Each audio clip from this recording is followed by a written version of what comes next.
Hello, here we are back again at the topic of the week for disillusionism. And in this week, we are already in the middle of February 2021. And of course, in the middle of the crisis that we are all getting to get accustomed to be in. So now Florencio will present the topic of the week. Take it from here, Florencio. Thank you, Muki. As everyone knows already, I guess, we are trying to look at the news. We are trying to look at things as they happen on a weekly basis, but from a philosophical point of view and explaining whatever we see through the disillusionist theory, through the misalgic theory that we are also presenting in this channel.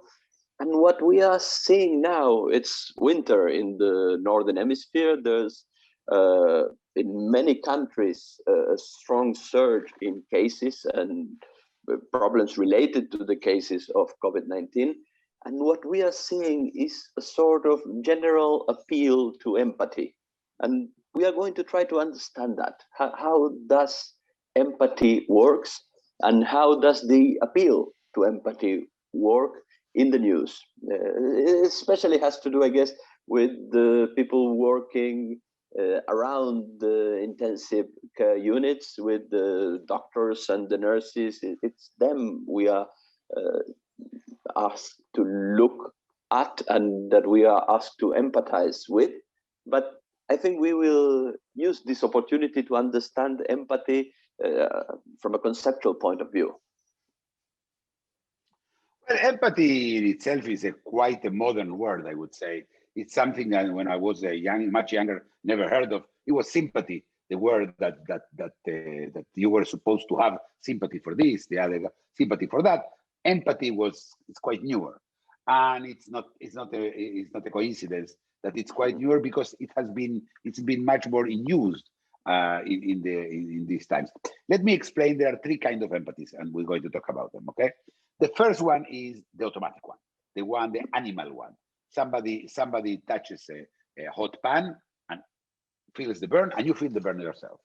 Or somebody, in the case of a man, I see a man being hit in his testicles, and I wince. I go like this, yes, because this is automatic. This is the automatic empathy, and it is very important because it is a way of communicating danger. Yes, have you ever asked why people, when they are hit, they say "ouch"?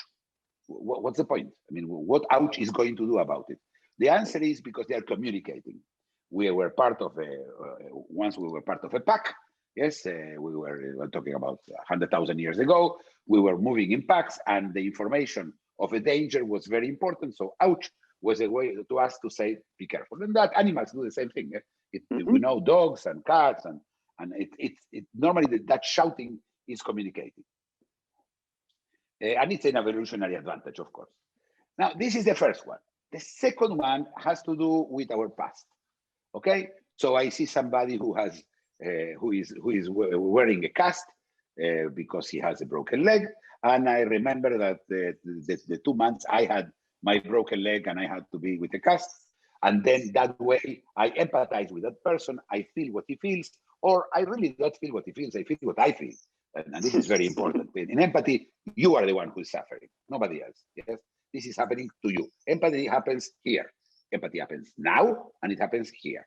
Yes, not here, but here to you. You are yes, you are the target of that empathy.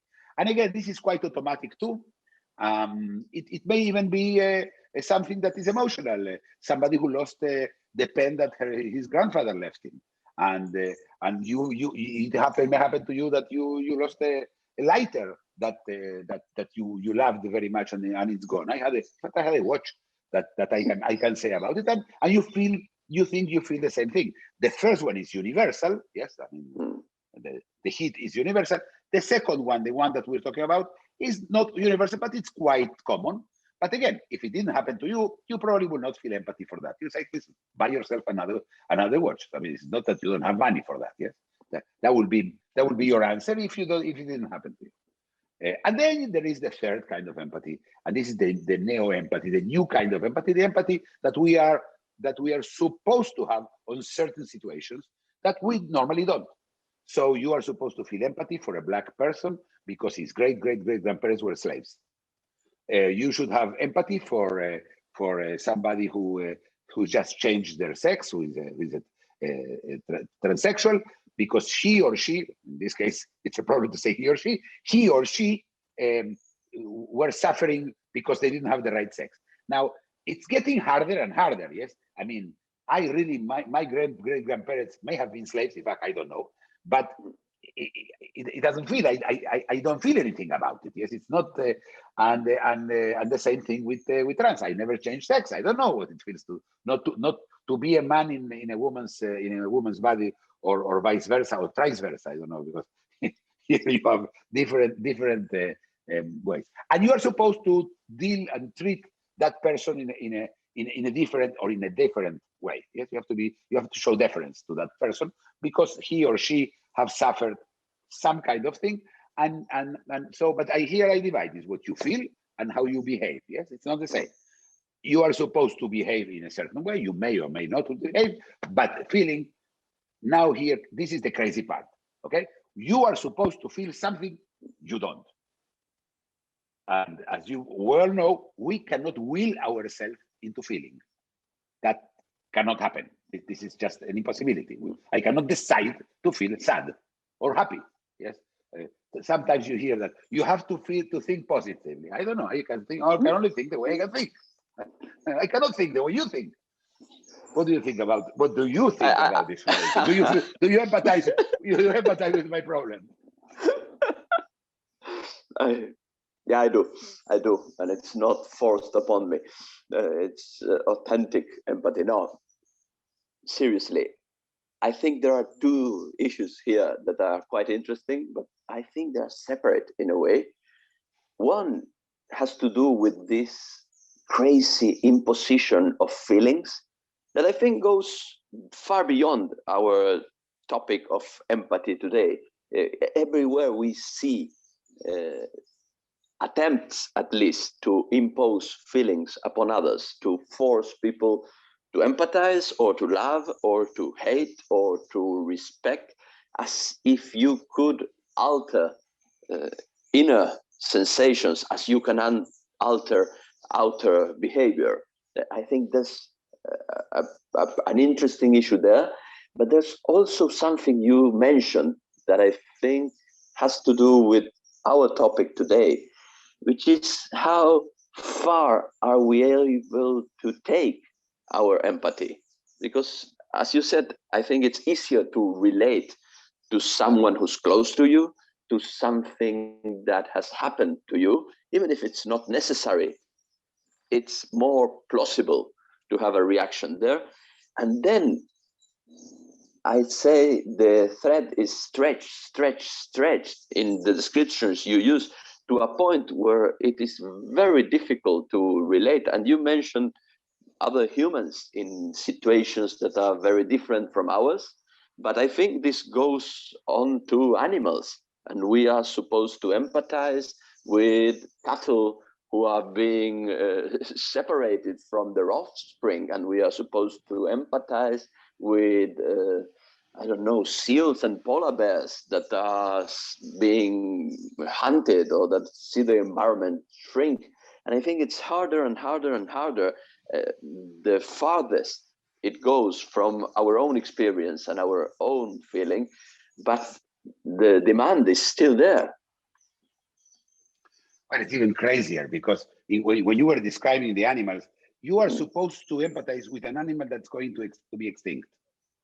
Now, even if an animal had thinking, and he doesn't, it's a computer. Yes, it's just a regular computer. But even if it did, I'm sure that the animal is not worried about its own extinction, the extinction of the species. Yes, its own extinction maybe, but not the extinction of the. I mean, we're talking about levels of empathy that are going beyond that. They're going to oceans. They're going into planets. We are supposed to empathize with Mars, so we will not destroy it and make another destroyer of another planet. The whole thing. But I want to go back to the basics in this to show what I'm talking. Let's say I'm walking on the street, and there is a guy who is missing, who has no legs. He has no legs, and he asked me for money, and he's the only guy around me here. Okay, probably I will feel bad for him, empathize maybe, and I will give him some money. But if you walk as I did in the past, of course, maybe that doesn't happen, but when I was visiting Romania many years ago, children, in every block you would walk, there were children asking for money and running away, running after you, asking for money, yes? And of course, you may have given to the first child, and then you or the second, the third, then it's gone. You become dull. That's what you feel. It's just they become a nuisance. There is no way you can feel empathy for that thing. That means there is a kind of saturation of the senses with empathy. So there is therefore there is a competition for your empathy, because they know you have a certain limit. Forget that you have a certain limit of money that you can give away, or you are willing to give away. We're talking because this is what happens. So there is a war. Yes. So the state comes to you and says that we need you to empathize. In this case, with the old people who are getting sick. If you are young, in my case, it will be different. But or with those people who work in health, doctors and nurses and whatever people who are even the cleaners, you are supposed to empathize with them, because if you empathize with them, and you see there is a competition. So what happens here? They need to elicit from you a feeling. Now, what they do is they hack you. They come to you and they try to show you music, a score. We spoke about it many times. So you watch the hospitals and you hear a score, or very sad score in the past, or the noise of the amplified noise of the respirators. Yes. So they want to elicit from you, and if that doesn't work, then comes you have to empathize to a degree that they are even legislating your empathy. If you do not feel empathy for somebody and you tell him something that is coarse or it's offensive, you go to prison, literally. In Britain, in many other countries, you just go to prison. In Argentina, even the situation is so crazy that you may be insulting somebody who is not there. So I would say, let's say I would say about my wife, who is very small, I would say her, you are a tall an insufferable tall woman. And that's not true. She's not tall. But that would be a crime in Argentina. It would be a crime, because even if the person is not there, even if there are no tall people around you, using it is illegal. But what I'm trying to say, they want to elicit, and when you don't, we'll punish you. Now, this is how it gets there. But that's not really the most important point. What we are is now we are in a tsunami of asking us from empathy in a situation in which we are all stressed by ourselves. What do you think about that?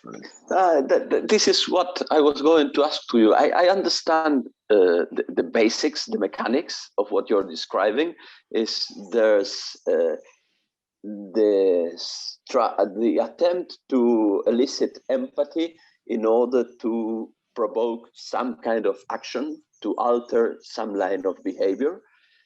But the thing is that if your description is correct, this empathy in itself is a form of suffering. So we are being forced, or at least we are being asked to suffer and to stop our usual sleepwalking. And this itself has a toll. And what I was going to ask to you is, how does this work in misalgic terms? There must be a conflict there between this elicitation of empathy and thus suffering and thus awakening from sleepwalking, and our natural, our usual trend to keep sleepwalking and avoid it. There is only one way to make you suffer willingly, and that's because you are avoiding a worse suffering afterwards at some other point. Yes. If you suffer this now, take the vaccine. Yes. Standing in line, getting pricked, doing the whole thing, then maybe at night feeling chills or heat. Why? Because you're not going to get sick. That's the normal. That's the the sacrifice matrix. We spoke about it, and there is a video about it, and I highly recommend to watch it because it's quite clear. And then there is that other system, the guy who has no legs in the street, who asks you for money. He is provoking you suffering now, but he also gives you the possibility of getting the relief of it on the spot. So it's really on the spot. You are suffering, you give him money, and it's gone. So he creates a suffering, but at the same time, he gives you a way out of it. But it costs you money. And that reminds me a little bit, of course, that's not what happens, a little bit as the mafia. Okay? The mafia comes to you and says, we'll protect your business from burning. And just in case, I'll burn you one time. I'll burn your business once, so you will know that will happen. They make you suffer, and then they give you the relief. This is how people live out of it. I mean, it's common. Of course, when you go to a lawyer, it's not the lawyer who brought you the problem. Of course, you're going for the relief. But sometimes they come in a package. Yes, suffering and relief in the same place. So yes, it is about suffering.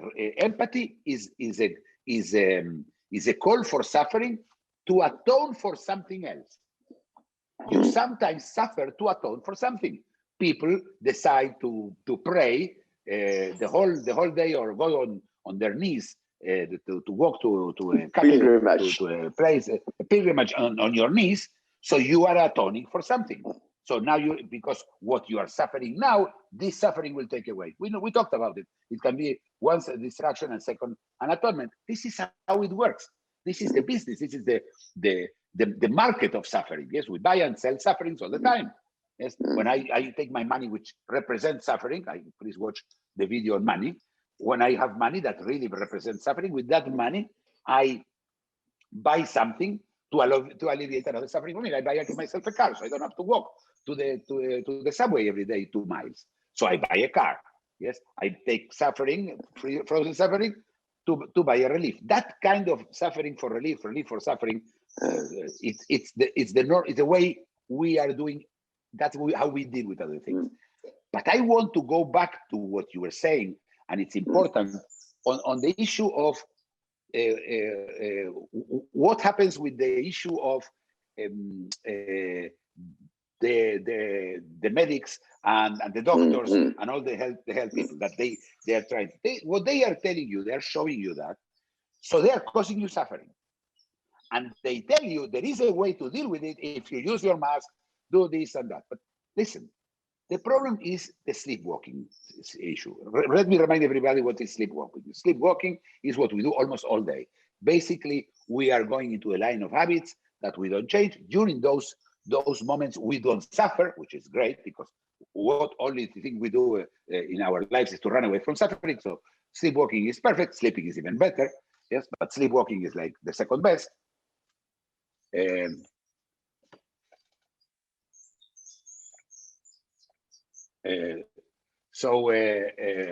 sorry. It was the second best. You hear me? Yes, perfect. I'm sorry. No, my Zoom went just bananas. So yeah. So what I say. So what they do is they try to change the way you sleepwalk. Why? Because when I sleepwalk normally, when I take a lawyer, yes, and a lawyer says to me, I'm working like crazy the whole day and the whole night, I don't care. I mean, I pay him to be a lawyer. He should be happy that he has so many clients. Same thing even with the doctor or even a plumber.